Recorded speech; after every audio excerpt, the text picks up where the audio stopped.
கனவு இந்த மூன்றெழுத்து மந்திரச் சொல் காலம் காலமாக புரியாத புதிராகவே மனிதர்களின் உறக்கத்தில் காட்சி தருகிறது.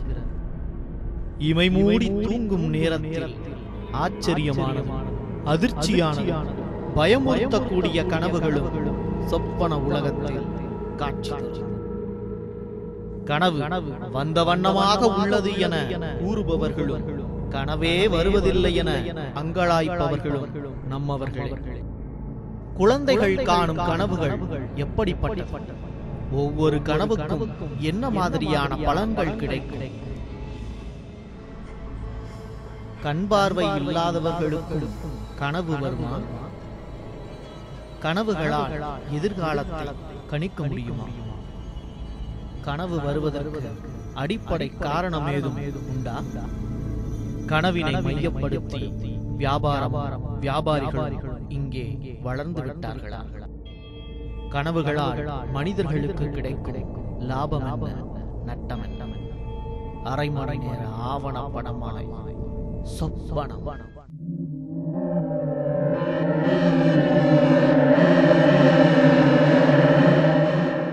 கனவுனா என்ன? கனவை மையமா வச்சு நம்ம ஊருக்குள்ள மிகப்பெரிய ஆராய்ச்சியே நடந்துகிட்டு இருக்கு.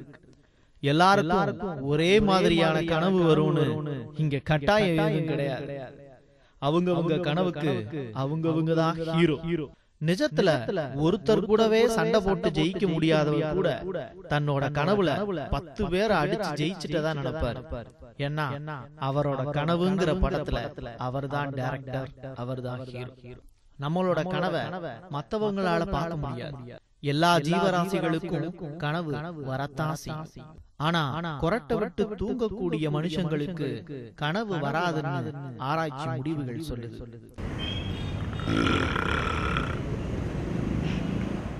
எல்லாருக்கும் புரியாத வகையில அறிவியல் அறிஞர்கள் REM ராபிட் ஐ மூவ்மெண்ட் அப்படின்னு கனவுக்கு மிகப்பெரிய விளக்கம் கொடுப்பாங்க.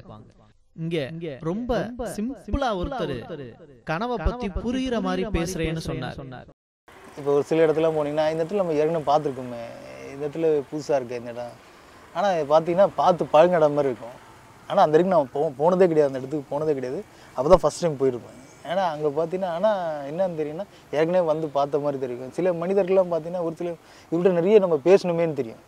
ஒரு சில மனிதர்லாம் பார்த்தீங்கன்னா ரொம்ப இவரை எப்பயோ பார்த்துருக்கோம், ரொம்ப க்ளோஸாக இருக்கு. நானே கேட்டிருக்கேன் அவர்கிட்ட, என்ன சார் உங்களை எங்கேயோ பார்த்துருக்கேன் சார். அவர் சொல்ல, இல்லை சார் எங்கேயும் பார்த்துருக்க மாட்டீங்க, நான் இப்போ தான் சென்னைக்கே வந்தேன் அப்படின்னு சொல்லியிருப்பாங்க. ஆனால் அவர்கிட்ட பேசி பழகின மாதிரி இருக்கும்.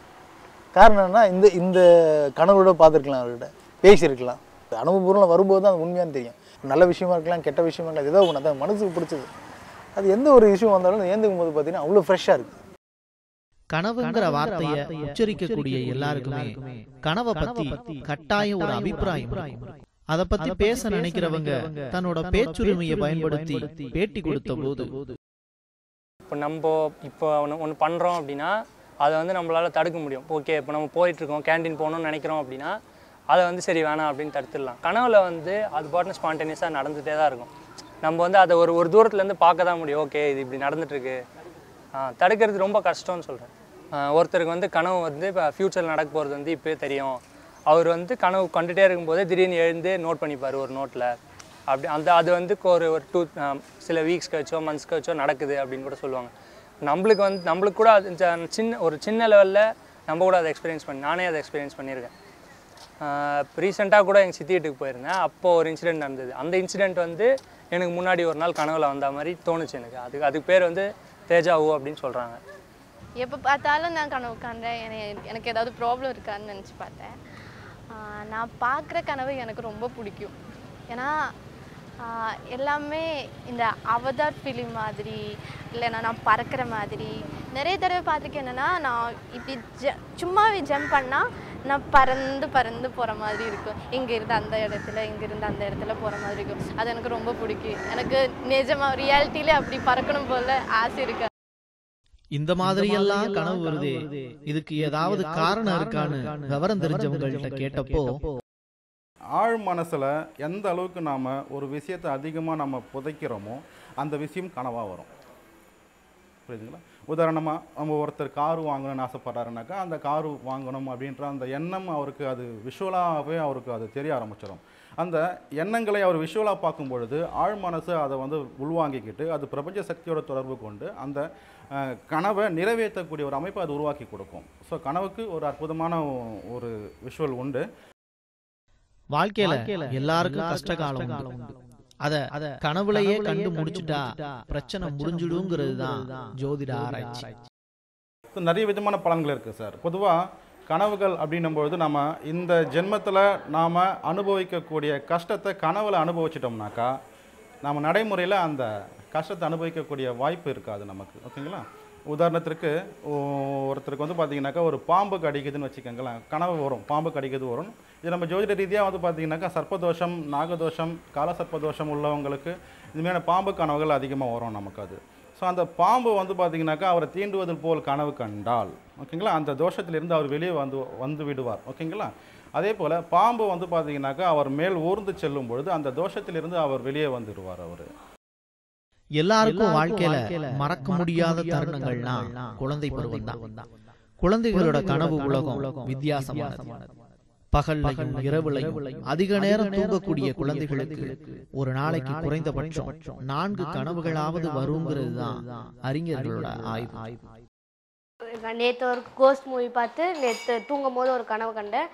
இந்த மாதிரி பேய் வந்து நிற்கிறது முன்னாடி என்னை பிடிச்சிக்கிற மாதிரி. திடீர்னு எழுந்து பயமாக இருந்தது, அம்மாவை பிடிச்சிக்கிட்டேன். அப்புறம் மறுநாள் ஒரு கனவு, திருப்பி ஒரு கனவு கண்டேன். ஒரு சிண்ட்ரலா வந்து நானாக இருக்க மாதிரி, அது கொஞ்சம் பிடிச்சிருந்தது. அப்புறம் மூவி தேட்டர்ஸ் போகிற மாதிரி, அம்யூஸ்மெண்ட் பார்க் போகிற மாதிரி, நிறைய ஒரு கார்டனில் இருக்க மாதிரி ஃப்ரீயாக. அப்புறம் ஸ்கூலில் திருப்பி ஒரு ஸ்கூல் கனவு வந்தது. ஸ்கூலில் ஜாலியாக இருந்த மாதிரி, எப்போவுமே இருக்காத மாதிரி இன்னும் கொஞ்சம் ஜாலியாக இருந்தது. அவ்வளோ. நான் தீயை போய் பார்க்கப்பேன். ஓசன், எங்கள் அம்மும், சேத்தான், எஸ்மாக்கா, ஏக்கா, இபாக்கா, நாங்கள் எல்லாமே கிரிக்கெட் தயாரிப்ப நான் பால் அடித்தோடனே ரொம்ப தூரம் போனாய நாங்கள் போனோம். அப்படியே ஒரு கப்பல் இருந்தது, அது போகும். அங்கே போய் பால் எடுத்து போனோம். அப்படியே பால் எடுத்துட்டு செருப்பு போடாமே வந்துட்டோம். திரும்ப போய் செருப்பு போட்டு தந்தோம். வேறு மாதிரி கதை வந்துட்டு. ஆமாம், அந்த ரத்த கதை இதில் அந்த மாதிரி இருந்தால அப்படியே பீஸ் ஆக்கிட்டு சன்னு வரல. அப்போ ஸ்பெஷல் பிள்ளை மேலே போய் அவளை சண்டை போட்டு எரிச்சிட்டு வந்தேன். எனக்கு ஒரு கனவு வந்தது. நான் வந்து பெருசானோடனே ஒரு சயின்டிஸ்ட் ஆகிற மாதிரி, இல்லைன்னா ஒரு பைலட், அந்த மாதிரி எனக்கு ஒரு கனவு வந்தது. அதில் வந்து நான் ஒரு சயின்டிஸ்ட் அந்த மாதிரி இருந்தது எனக்கு. கனவுல பயப்படுவீங்களான்னு ஒரு கேள்வி எடுத்து முன் வச்சா வரிசையா பேச தயாரா இருந்தாங்க மக்கள். கனவுல சந்தோஷத்தை விட தூக்கத்துல பயந்து பயந்து கனவு கண்டு முழிச்சதுதான் அதிகம்னு சொல்றாங்க, சிறியவர்கள் முதல் பெரியவர்கள் வரை. நான் ஒரு வாட்டி வந்து கோயில் போகிற மாதிரி கனவு வந்தது. கோயிலில் வந்து எங்கள் அம்மா கூட தான் போகிறேன். என்னென்னா, நான் கோயிலுக்குள்ளே போகும்போது என்னென்னோ பின்னாடி துரத்திட்டு வர மாதிரி இருந்தது. நான் திரும்பி பார்க்கும்போது ஒன்றுமே இல்லை. அதுக்கப்புறமா சரி நான் கூட்டத்துக்குள்ளே போனேன். எனக்கு ஆப்போசிட்டில் நிற்கிற மாதிரி இருந்தது. சரி நான் கோயிலுக்கு வெளியில் வந்துட்டேன். வெளியில் வந்த அப்புறம் வீட்டுக்கு வரும்போது கதவு திறக்கிறேன், ஃப்ரெண்ட்ஸ்லேயே நிற்கிற மாதிரி இருந்தது என்னோ கருப்பு கலரில். ஸோ நான் வந்து முடிச்சிட்டேன். அந்த டைமில் ரொம்ப பயந்து முடிச்சிட்டேன். வாழ்க்கையில கனவை ரசிக்கிறவங்களும் கனவை காதலிக்கிறவங்களும் இளைஞர்கள் தான்.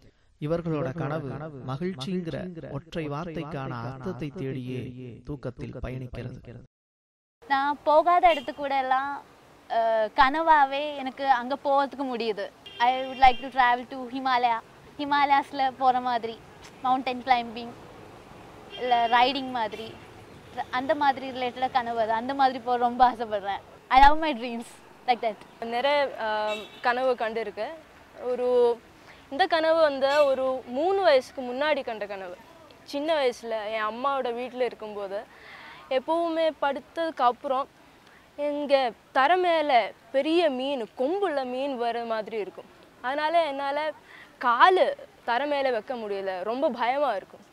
அது தூக்கத்துலேருந்து வந்ததுக்கு அப்புறம் கீழே வச்சா அப்படியே மீன் வந்து அந்த கொம்பால் எனக்கு குத்தும், அந்த மாதிரி ஒரு பயம் இருக்குது. அப்போ அதனால் எப்போவும் நான் என் பாட்டி கூட, பாட்டி கையிலே இருக்கும். அது வந்து ஒரு கனவு. அந்த கனவு ஒரு 15 வருஷம், ஒரு 15 இயர்ஸ் அப்படியே என் மனசில் இருந்தேன். அது கிராஜுவலாக மாறி அதுக்கப்புறம் இப்போ படுத்ததுக்கப்புறம் நான் ஒரு பெரிய மலை மேலே இப்போ ஏறிட்டே இருக்கேன், அந்த மாதிரி ஒரு கனவு. அது கண்ணு மூடியாலே இப்படி ஒரு மலை மேலே ஏறி ஏறி ஏறி அந்த பீக்கில் எத்தும்போது இப்படி கீழே பார்க்கும், டக்குன்னு நான் விழுந்துடும். அப்போது நான் தூங்கி போவோம். அதுக்கப்புறம் எதுவும் ஞாபகம் இல்லை. ராத்திரி தூக்கம் ஒரு பக்கம் இருக்க, பகல் நேரத்திலையும் தூங்கக்கூடிய பாக்கியம் பலருக்கு கிடைக்கும். அப்படி தூங்குறவங்களுக்கு கனவும் வரும். அப்படின்னா நம்ம அடுத்த கேள்வி, பகல் கனவு பலிக்குமா அப்படிங்கிறது தான். சில பேருக்கு வந்து அந்த இப்போ நான் சொன்னேன் இல்லையா, அந்த யோகிகள் அந்த கேட்டகரி, அவங்களுக்கு வந்து ஃப்யூச்சர் பற்றி அவங்களுக்கு தெரியும் போது பகல்லையும் அவங்களால நிறைய விஷயங்களை ஆக்சஸ் பண்ண முடியும். நார்மல் பீப்புளுக்கு பகலில் நிறைய பேர் கனவு காண மாட்டாங்க, தூங்கிடும். ரொம்ப ரேர் பீப்புள். பகலில் கனவு வந்துச்சுன்னா ரொம்ப இம்பார்ட்டன்ஸாக தேவையில்லை. இந்த dream anything between 12 to 4 o'clock தான் ரொம்ப ரொம்ப இம்பார்ட்டன்ட். அந்த 12லேருந்து 4 அதர் வேர்ல்டு ஓப்பன் ஆகும்போது அதுலேருந்து வர ட்ரீம் தான் ரொம்ப ரொம்ப இம்பார்ட்டண்ட்டு. ஏர்லி மார்னிங் கனவு வந்து ரொம்ப பவர்ஃபுல்லான கனவு. அதில் வந்து நடக்குமா இல்லையான்றது நிறைய விஷயம் தெரிஞ்சு. கருப்பு வெள்ளை படமா கனவு காண்றவங்களும் கலர் கலரா கனவு காண்றவங்களும் இருக்கத்தான் செய்யறாங்க. ஆனா கண் தெரியாதவர்களோட கனவு எப்படிப்பட்டதா இருக்கும்? நிஜத்துல பார்வையே இல்லாத ஒருவருக்கு தூக்கத்துல வரக்கூடிய கனவு இதோ அந்த அனுபவசாலியின் வாய்மொழியா. எல்லாமே வந்து தொட்டு உணர முடியும், கேட்டு உணர முடியும். ஆனால் என்னால் எதுவுமே பார்க்க முடியாது. ஆனால் இப்போ நான் சந்தித்த எல்லாமே வந்து இரவில் கனவாக வரும். அந்த கனவில் என்ன நினைக்கிறோமோ அது வந்து அது கனவாக வரும். அது ஒரு பொருளை பார்க்கும்போது அதோட கலர் வந்து நான் இமேஜ் பண்ணி வச்சுருப்பேன், அந்த கலர் எனக்கு வரும். ஒரு உதாரணத்துக்கு இலைனா பச்சைன்னு தெரியும், அப்புறம் வந்து வானம்னா நீலம்னு தெரியும். இது வந்து நாங்கள் இமேஜ் பண்ண அந்த கலர்லேயே வரும்போது ரொம்ப சந்தோஷமாக இருக்கும். இந்த கனவு உலகம் தான் எனக்கு ரொம்ப சந்தோஷமான உலகம். பகலில் பார்க்க முடியாது, அதனால் இரவில் அந்த கனவு வராதான்னு ஏக்கமாக இருக்கும். அந்த கனவு உலகத்தில் நான் என்ன நினைக்கிறோமோ அதை வந்து கனவாக வந்து சந்தோஷத்தை கொடுக்கும். சில பேருக்கு போன பிறவில என்னவா இருந்தோங்கிற மாதிரிலாம் கனவு வருமா?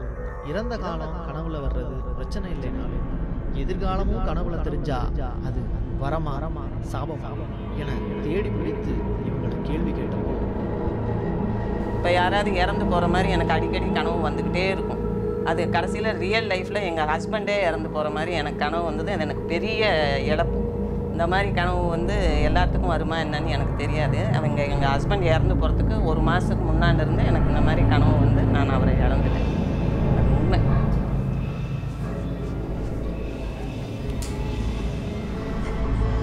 ஆழ்ந்த உறக்கத்துல கனவு வர்றது இல்லையா?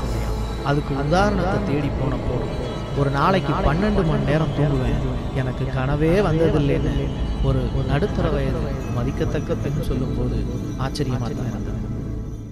நானும் வந்து ஒரு நாளும் யோசிப்பேன், எல்லாரும் சொல்கிறாங்களே நமக்கும் ஏதாவது ஒரு கனவு வரும் அப்படின்ட்டு. பட் எனக்கு இது வரைக்கும் நான் தூங்குறச்ச கனவு வந்ததில்லை. நம்ம நார்மலாக படுத்துட்டு இருக்கிறச்ச எதையாவது நம்ம யோசிக்கிறோமே தவிர அந்த மாதிரி தான் வந்திருக்கே தவிர கனவு அப்படின்னு இது வரைக்கும் நான் வந்து எனக்கு வந்ததில்லை. ஸோ நான் இது வரைக்கும் ஃபீல் பண்ணதில்லை. 10 o'clockலேருந்து ஒரு 7:30 8 o'clock அந்த மாதிரி ஒரு நாளைக்கு 12 hours தூங்குவேன். இப்படி கனவுகள் மூலமா பிரச்சனைகளை அனுபவிக்கிறவங்க தான் ஜாதகம், ஜோசியம், மாந்திரீகம் கணிப்பவர்களை தேடி ஓடுறாங்க.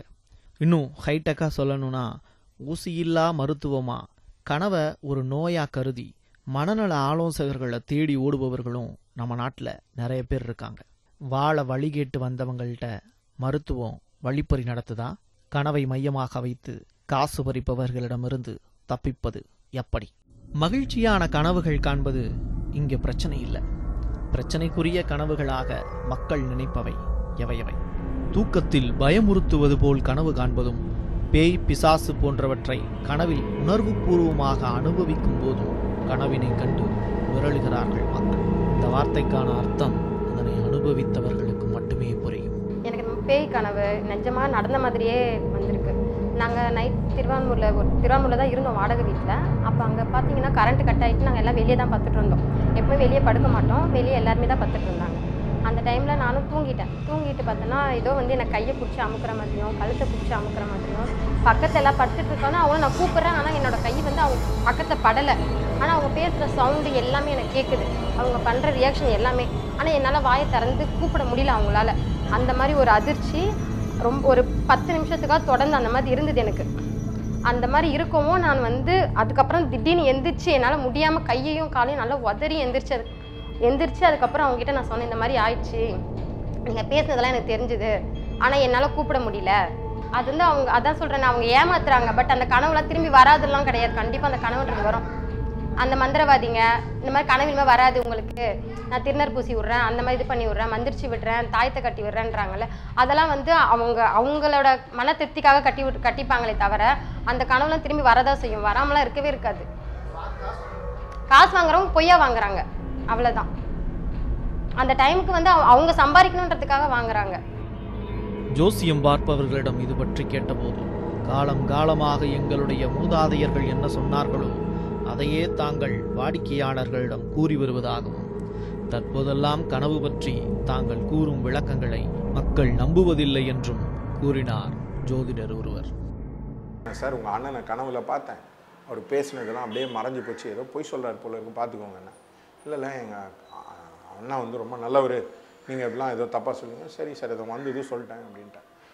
ஆக்சுவலாக அந்த ஆள் பார்த்தீங்கன்னா இவங்ககிட்டேருந்து சொத்தெல்லாம் பேப்பர்லாம் அவன் டாக்குமெண்ட் வாங்கி ஏமாற்றிட்டான். நான் போய் சொன்ன அன்றைக்கி மறுநாள் அவன் ஏமாற்ற போகிறான். நான் முன்னாடி நாள் போய் சொல்லிட்டேன், பார்த்துக்கோங்க இதுதான் ப்ராப்ளம் அப்படின்ட்டு. அவர் வந்து சொன்னதை கேட்கல, அதனால் அவர் அது ப்ராப்ளம் ஆயிடுச்சு. அவர் சொத்தெல்லாம் வாங்கி போயிட்டார், சொத்தை ஃபுல்லாக அவர் பேரில் கன்வர்ஷன் பண்ணிக்கிட்டாரு.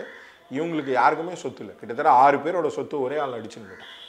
அவங்க வீடு எனக்கு தெரியும், அந்த அண்ணனை எனக்கு தெரியும். அந்த அண்ணன் பேசுறது வந்து அந்த கனவுல மறைஞ்சு போயிட்டே இருந்தது. ஆமாம், நான் போய் சொன்னேன், அவர் ஏதோ சொல்கிறாருங்க, பொய் சொல்கிறாரு, பார்த்துக்கோங்கன்னு. அவர் என்ன சொல்லிட்டாரு, இந்த டாக்குமெண்ட் எல்லாம் வந்து நான் போலீஸ் ப்ராப்ளத்துக்கோசரம் என் பேரில் மாற்றிக்கிறேன், நீங்கள் எல்லோரும் கையெழுத்து போட்டு கொடுத்துருங்கன்ட்டு. ஃபேமிலி ஃபுல்லாக அவர் கையெழுத்து போட்டு கொடுத்துச்சு. அப்படியே பலி கொடுத்துட்டாரு. எல்லா சொத்தும் எனக்கு தான், உங்களுக்கு யாரும் கிடையாது, நீங்கள் எனக்கு வாலண்டரியாக மாற்றி கொடுத்துட்டீங்க அப்படின்ட்டு. கட்டணம் யார் அதிகம் வசூலிக்கிறார்களோ அவர்கள் சொல்வதே சரி எனும் மனநிலை மக்களுக்கு வந்துவிட்டதாக ஜோதிடர் ஒருவர் கூறியது ஆச்சரியமான உண்மைதான்.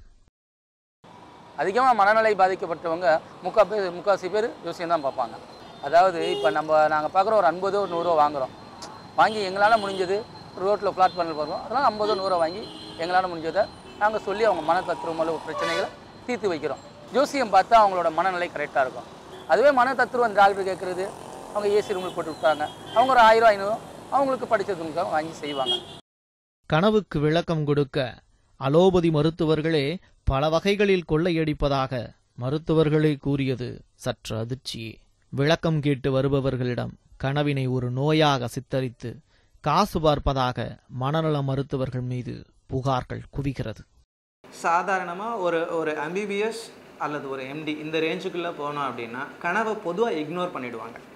ஆனால் அதே டிபார்ட்மெண்ட்டில் அலோபதி டாக்டர்ஸ்லேயே சைக்காட்ரிக் ஃபீல்டுன்னு இருக்குது. ரொம்பவும் பேஷண்ட்டை ரிப்பீட்டடாக அதை பற்றியே வந்துடுறாங்க. அப்படிங்கும்போது மட்டும் அங்கே ரெஃபர் பண்ணிவிடுவாங்க. டாக்டருங்கள்ட்ட இருக்கிற மிகப்பெரிய தவறான பழக்கம் வந்து என்ன நாம் வந்து ட்ரீட்மெண்ட் பண்ணுறோம், இதுக்கு எவ்வளோ ஃபிக்ஸ் பண்ணிக்கலாம். நோயாளி வந்து ஏதாவது ஒரு ப்ராப்ளத்தோடு வராங்க, பல இடத்த சுற்றிட்டு வந்துட்டாங்க, எங்கேயும் அதுக்கு ரெமெடி கிடைக்கலங்கும் போது அதை வந்து நாம் வந்து ஒரு பெரிய விஷயமாக எடுத்து ரைட் நான் சரி பண்ணிடுறேன், எங்கிட்ட ட்ரீட்மெண்ட் இருக்குன்னா I have to do that. அதை வந்து ஒரு ஒரு மணி மைண்டடாக மாற்றக்கூடாது. இது எல்லா ஃபீல்டுலேயுமே உண்டு. இதில் யாருமே வந்து நேச்சுரோபதி டாக்டர்ஸ் இல்லை ஹோமியோபதி டாக்டர்ஸ் ஃபீஸ் கம்மியாக வாங்குறாங்க, அலோபதி டாக்டர் அதிகமாக வாங்குறாங்கலாம் கிடையாது. கிடைச்சவனை பயன்படுத்திக்கிற ஆப்ஷன்ஸ் வந்து எல்லா ஃபீல்டுலேயுமே உண்டு. அது ஒரு குரூப் ஆஃப் டாக்டர்ஸ் எல்லோரும் அந்த தப்பை பண்ணுறாங்க. ஹைலி இது வந்து தப்பான ஐடியா தாங்க. கனவு என்பது இங்கு நோயாக சித்தரிக்கப்படுகிறதா?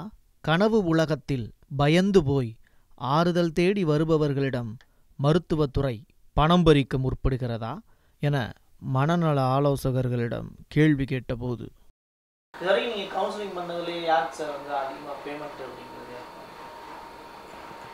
இல்லை இப்போ என்னென்னா ப்ராப்ளமுக்கு ஏற்ற மாதிரி மாறிகிட்டே இருக்கும்.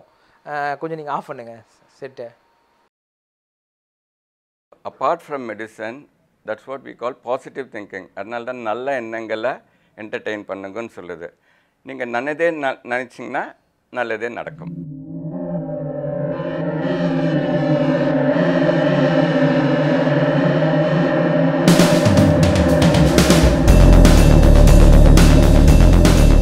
கனவு வந்தாலும் தடுக்க முடியாது, வரலேனாலும் ஏன் வரலேன்னு கேள்வி கேட்க முடியாது. தூக்கத்தில் வரக்கூடிய கனவை தடுத்து நிறுத்தக்கூடிய சக்தி இங்கே யாருக்குமே கிடையாது. நாட்டில் கோடிக்கணக்கான பேர் கனவு காண்றாங்க. வரக்கூடிய கனவுக்கு விளக்கம் கேட்கணும். அதை வியாதின்னு நினச்சி மருத்துவம் பார்க்க போகும்போது சரியான நபர்களை தேர்ந்தெடுக்கலைன்னா பாதிக்கப்பட போகிறது என்னவோ மக்களாகிய நீங்கள் தான். விழிப்புணர்வை ஏற்படுத்த எடுக்கப்பட்ட இந்த ஆவணப்படத்தில் பொறுப்பும் பொதுநலத்துடனும் பிரசாத், நியூஸ் 7 தமிழ்.